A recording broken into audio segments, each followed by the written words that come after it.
Bismillahirrahmanirrahim. Assalamualaikum warahmatullahi wabarakatuh.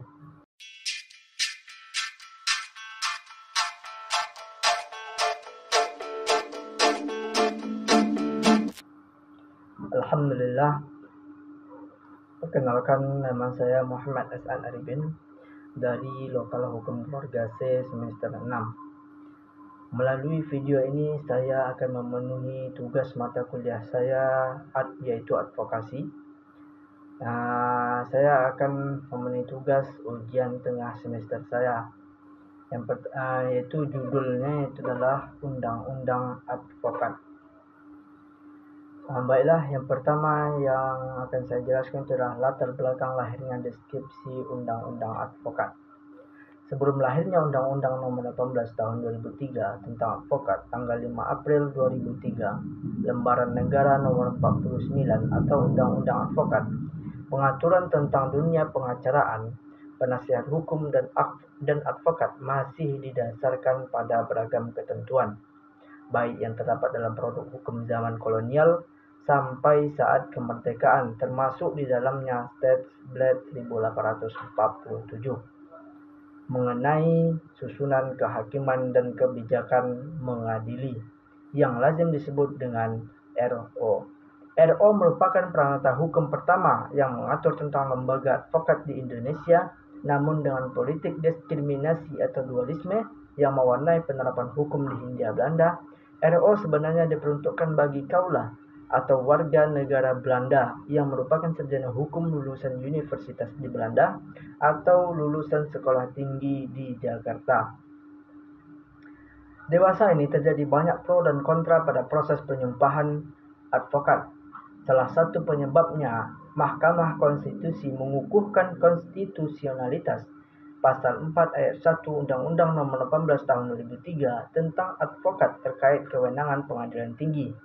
Lewat putusan nomor 112 garis miring PUU strip 12 Romawi garis miring 2014 dan nomor 36 garis miring PUU strip 13 Romawi garis miring 2015, Mahkamah Konstitusi menegaskan sumpah advokat di pengadilan tinggi tanpa melihat asal organisasi advokatnya, baik dari Penghimpunan Advokat Indonesia atau disingkat dengan PERADI maupun Kongres Advokat Indonesia atau disingkat dengan KAI.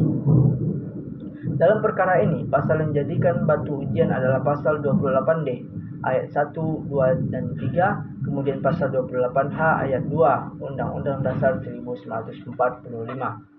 Latar belakang perkara 112 garis miring PUU strip 12 Romawi garis miring 2014 dan nomor 36 garis miring PUU strip 12 Romawi garis miring 2015, yaitu setelah putusan Mahkamah Konstitusi nomor 101 garis miring PUU strip 7 Romawi garis miring 2009, yaitu memerintahkan bahwa sumpah advokat wajib dilakukan di pengadilan tinggi tanpa memandang asal organisasinya yang secara de facto ada.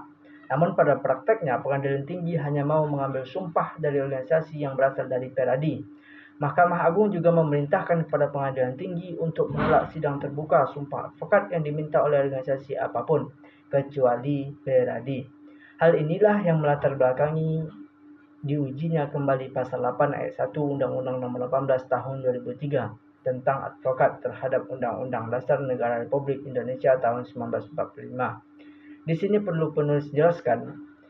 perlu saya jelaskan bahwa pada putusan Mahkamah Konstitusi nomor 112 garis miring PUU strip 12 Romawi garis miring 2014 dan nomor 36 garis miring PUU strip 13 Romawi garis miring 2015 terdiri dari dua perkara yang mana pasal atau undang-undang advokat yang diuji terhadap Undang-Undang Dasar 1945 mempunyai kesamaan atau berhubungan dan bentuk dari ketidakpuasan atas putusan Mahkamah Konstitusi nomor 101 garis miring PUU strip 7 Romawi garis miring 2009. Baiklah, penjelasan kedua adalah persyaratan profesi advokat. Advokat merupakan orang yang berprofesi memberi jasa hukum, baik di dalam maupun di luar pengadilan yang memenuhi persyaratan berdasarkan ketentuan Undang-Undang Advokat. Jasa hukum yang diberikan advokat merupakan jasa berupa memberikan konsultasi hukum, bantuan hukum, menjalankan kuasa, mewakili, mendampingi, membela, dan melakukan tindakan hukum lain untuk kepentingan hukum klien. Untuk menjadi seorang advokat, terdapat syarat-syarat prosedur dan tahapan yang harus ditempuh. Pelaksanaan pendidikan khusus profesi advokat atau PKPA sebagaimana dipersyaratkan untuk berprofesi sebagai advokat untuk menciptakan advokat yang berperilaku baik, jujur, bertanggung jawab, adil, dan mempunyai integritas tinggi.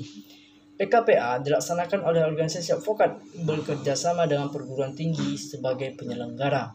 Dasar hukum PKPA diatur dalam pasal 2 ayat 1 Undang-Undang Nomor 18 tahun 2003 tentang advokat yang berbunyi, yang dapat diangkat sebagai advokat adalah sarjana yang berlatar belakang pendidikan tinggi hukum dan setelah mengikuti pendidikan khusus profesi advokat yang dilaksanakan oleh organisasi advokat. Oleh karena itu, sebagai salah satu syarat yang wajib dipenuhi untuk berprofesi sebagai advokat, PKPA wajib diikuti oleh para calon advokat. Meskipun ada peraturan Menteri Ristek Dikti nomor 5 tahun 2019 tentang program profesi advokat, namun penyelenggara PKPA yang dilakukan oleh Peradi dan bekerjasama dengan universitas tetaplah berjalan seperti biasa. Kemudian, ruang lingkup profesi advokat. Yang pertama ada lingkup layanan jasa hukum non-litigasi. Layanan jasa hukum non-litigasi merupakan jasa layanan hukum yang dilakukan di luar pengadilan.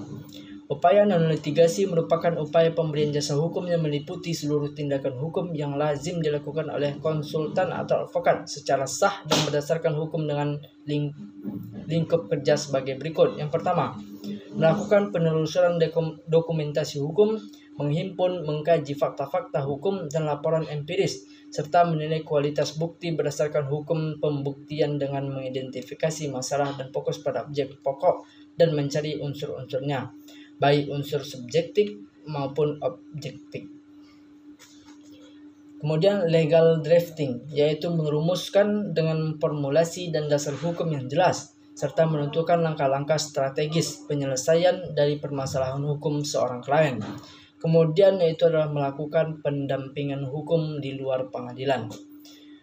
Yang kedua, lingkup layanan jasa hukum litigasi. Ruang lingkup penanganan litigasi dapat dilakukan pada 3 level, yaitu di lingkungan pengadilan negeri, pengadilan tinggi, dan Mahkamah Konstitusi. Beberapa layanan ruang lingkup jasa pengacara atau advokat atau konsultan hukum yang paling sering dicari melalui internet itu adalah yang pertama jasa pengacara perceraian, kemudian jasa pengacara hak asuh anak, kemudian jasa pengacara sengketa tanah, kemudian jasa pengacara sengketa bisnis atau wan prestasi, kemudian yang terakhir ada tarif biaya jasa pengacara advokat atau konsultan hukum. Demikianlah yang dapat saya sampaikan. Semoga bermanfaat bagi kita semua. Apabila ada salah, saya mohon maaf. Saya akhiri dengan wabillahi taufiq wal hidayah. Wassalamualaikum warahmatullahi wabarakatuh.